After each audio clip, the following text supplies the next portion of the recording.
So now we have 30 minutes, maybe 40 minutes for discussion. So think about your questions. Keep it brief. Now, I have one question for each one of you. Number one, for Your Excellency. Now, the cocoa obviously is a very successful sector. In fact, IFPRI is writing a book on cocoa industry. Hopefully, you can write a foreword for us for that book. Now, the northern Ghana has been struggling. So the progress in northern Ghana has not been as fast as the rest of the region. So could you elaborate what sort of policy you introduced or you had during your presidency from 2001 to 2008? Now, my question to Shanta is, now, the share of the manufacturing sector in Africa is very, very low, maybe 10%, roughly 10%. Agriculture still accounts for a pretty large share. The service sector is huge, more than 50%. So when you don't have a manufacturing sector that can employ low-skilled, labor-intensive people, and this transformation will be very difficult. So I think that's just my experience from Asia. So the transformation involves cities employing a lot of low-skilled people, including the people who have not finished primary school. So just wanted to hear from your insights. Now the question to Wangi, you mentioned about the cut flower business. The farmers have not benefited from the business.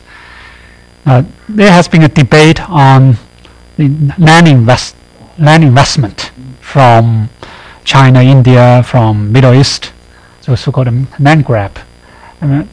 Are there win-win opportunities? So for investors as well as for smallholders in Africa, just from your own research. Your Excellency, Northern Ghana. Northern Ghana happens to be more or less a different climate with a different vegetation. It's more like the Sahelian, slightly better than the Sahelian climate and vegetation. Down south from the north, like middle belt to southwest, is rainforest, and land is well watered, more fertile and more productive. So life has always been easier south than in the north. Till independence, the whole of the north, in terms of landmass, is bigger than half the country. Fortunately, population is very sparse. Didn't have more than, say, 2 secondary schools, perhaps one. And North was disadvantaged at point of independence. Since then, though, now we have schools everywhere. Roads have been made to connect. There's one airport, airstrips. What is being done? But the place is good for such crops as shea. Shea butter comes from shea nuts, and also ground nuts. The past, the prospectus for mining didn't look at the north. Now, north is seen to be gold bearing, and the other minerals being discovered. Water was always scarce. So what, for instance, my government did was to do water supplies projects in the biggest town, Tamale. It's functioning. In fact, I commissioned it before I left office. In other places, we drilled wells to give potable water, because the water, the natural water there, tended to be laden with guinea worms, and that place was guinea worm very prevalent, and also trachoma, yes, river blindness. So government used the cooperation of international NGOs like the Carter Group to try to give water supplies, improve water supplies to much of the area. And now Ghana is almost a guinea worm independent because of the things we did. Recently, a shea butter processing plant has been built there to encourage, incidentally, shea nuts were picked naturally, not cultivated. But now I believe with the help of our research institutes, we're going into plantation of shea nuts. Groundnuts a lot, and in past too, the rice growing. But it's not the traditional way and not too economical. So again, with soil studies and support for farmers, I believe all these are being tackled. This is what I try to do. But North is catching up. Yeah. And politically, North is equally represented in government. And so now there's greater advocacy for equalizing situations between the South and the North of the country. Okay, thanks. Yeah, the question is why hasn't manufacturing taken off, particularly low-skilled or semi-skilled manufacturing? And I think it's really comes back to what we were talking about earlier. You still have pure wages are actually quite low in Africa compared to Asia, but unit labor costs are very high. The difference being the constraints to do with infrastructure and various other regulations and policies that stand in the way of promoting infrastructure. Just illustrate with the example from light manufacturing in Ethiopia, because they did the study where they compared garments and footwear in Ethiopia, the whole value chain, compared to Vietnam, which are, they're roughly the same population size and everything else.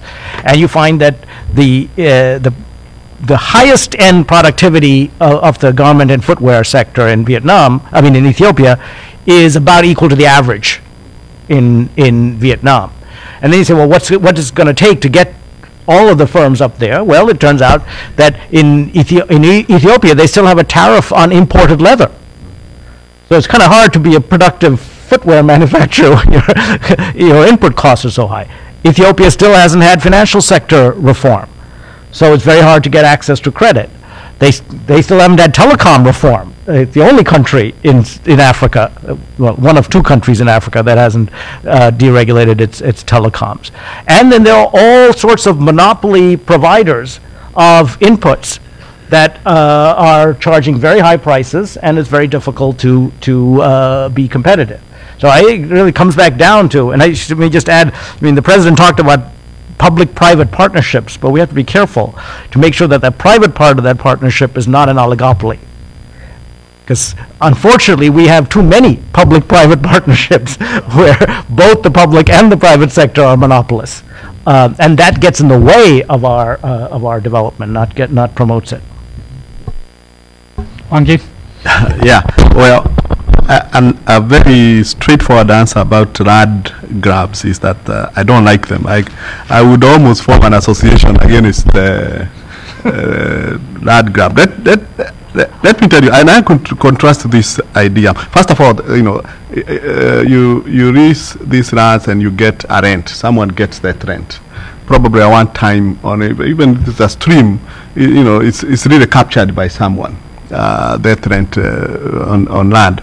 Now, and I think it can be very dangerous for food security, especially because the stories I hear is, first of all, some of these farms and countries, let's say Middle East and others, I think China, I don't know how many countries are involved, would sometimes, well, they come, they lease the land, 99 years of how many, and then they could bring their own labor.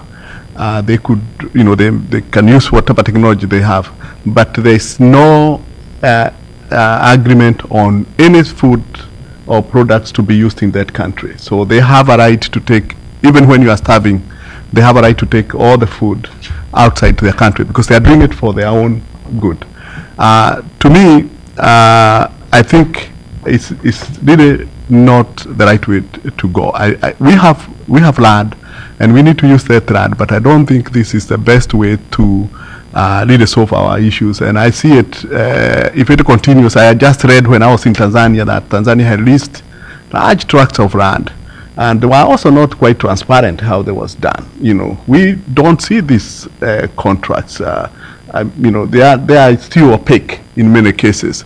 So I don't think they are really good. And if you compare with the story, the Clinton farm is actually a registered. It's also a risk, just like these other farms. They are risking and they are paying for it. But they are also linking with the small farmers. Their job is to see how can large farms. It's really a form of contract farming, you know. But in this case, they are not really the one buying the product. They are helping these farms get access to markets and so on. So I would be pretty much against this phenomena as it is. Okay, so now let's open for questions. There's one in the middle there. Introduce yourself. Thank you very much. Pierre Vincent from DIWDC. It's an economic think tank down. So my question is if the panel could maybe comment a little bit on the industrial policy. So it seems to be that in Africa now most of the head of state want to have in their respective country economic processing zone. Is it a time maybe to think about a wise policy? I mean, even if you're a landlocked country and you want to have an economic processing zone, is it wise? Thank you. Mm-hmm. Okay, maybe we can have another 2 questions before I ask the panel to answer. What about this side? Any question from this side? Okay, if not, we ask them to address this industrial policy, particularly the processing zones, special economic zones. I thought Ghana introduced some policies, right, to set up special economic zones around the Gold Coast? Yes, right from beginning, our government, Nkrumah's government, launched into industrialization. I think I alluded to it when I said we didn't study the industries we launched. Industrialization to me is business, and definition of business is bottom line profit. You don't set up industry just for the sake of industry. You industrialize to add value to what perhaps you were exporting raw and at low gain. So you can sort of get higher returns, and of course industrialization would also bring in the enhanced know-how with using machines and so forth and so on. The youth in towns or wherever the factories would be sited would be given gainful employment and a whole lot of things. But bottom line is that the venture should be profitable and should be well managed. In Ghana's efforts initially, everything belonged to the state. And as I said earlier, the managers became rich while the state got poorer because the managers hadn't risked anything. They didn't contribute any equity. And yet they were managing unaccountably. And whatever profits or gains were made were corruptly. Okay. So yes, industrialization is the order of the day, and all over the world, I believe. So we have to do it. And since government's business really is not to do business, this is where the public-private sector thing. But I wasn't advocating what is it? Monopoly or duopoly or whatever. There should be a social sense of responsibility in all sectors, and that's where the regulatory systems should come in. But where the individuals have access to credits and the stock market is also there for people to borrow to invest, the state should facilitate access to this credit for the venturists to risk. Of course, one would expect that the venturist would have studied the market to know that when he goes into a certain line of manufacturing, he would be rich, he would get the profits legitimately, and also create the jobs for not everybody that can be an industrialist, but the industrialist can't operate by himself. He has to get labor, and that's where I believe wealth is spread. So we all find that we have to move away from producing the raw materials for export. We should add value as much as possible. If, say, because of lack of capital, foreign investors should come in, yes, they should come in on terms. That I refer to negotiating skills, because so far the practice has tended to be ventures coming in to take us for cheap. We should organize so the benefits would be mutually shared. Win-win should be the order, but industrialization definitely must come in, and we must manufacture to the standards that will be competitive in the foreign markets. If America, for instance, has introduced AGOA. In my time, it started with AGOA to manufacture garments and so forth and so on. Unfortunately, the people who try to go into this got some of their products not acceptable in America. Why? Because they say standards do not conform with standards here. So it's a whole sort of culture that should come in with industrialization, and the market is international, and we must industrialize to compete in the international market in an acceptable way. Industrialization for itself, just for the sake of itself, I don't think it's the thing. Main thing is to be part of the international market. Yeah. Okay, great. Chantal, I know the African countries have set up a lots of processing zones, special economic zones. I think it's a mixed bag. Have you seen any successful stories in some of the countries? No, it's literally zero. Zero. Right. No, let me just, first of all, I agree with everything the President said about industrial policy, so let me just focus on the processing zones, which you mentioned. The history of export processing zone is basically a disaster. I think Kenya has the total of like 28 export processing zones and only 3 firms in them. They're literally just open air shells, and there's a little bit we can understand. I mean, in fact, the global experience with export processing zone is limited, except for China. And we're trying to draw from the Chinese experience and hoping that we can replicate it in Tanzania or Ghana. And I think it's a little risky. One of the big differences is that if you look at the EPZs in China, they're all located on the coast, which makes sense because you want to export the goods out. Well, we're trying to do this in Tanzania, and every provincial governor wants one in his state. Including the guys all the way inland without any, remotely near any transport corridor or anything like that. Then, this is not going to work in that environment. Wanga, you do want to say anything?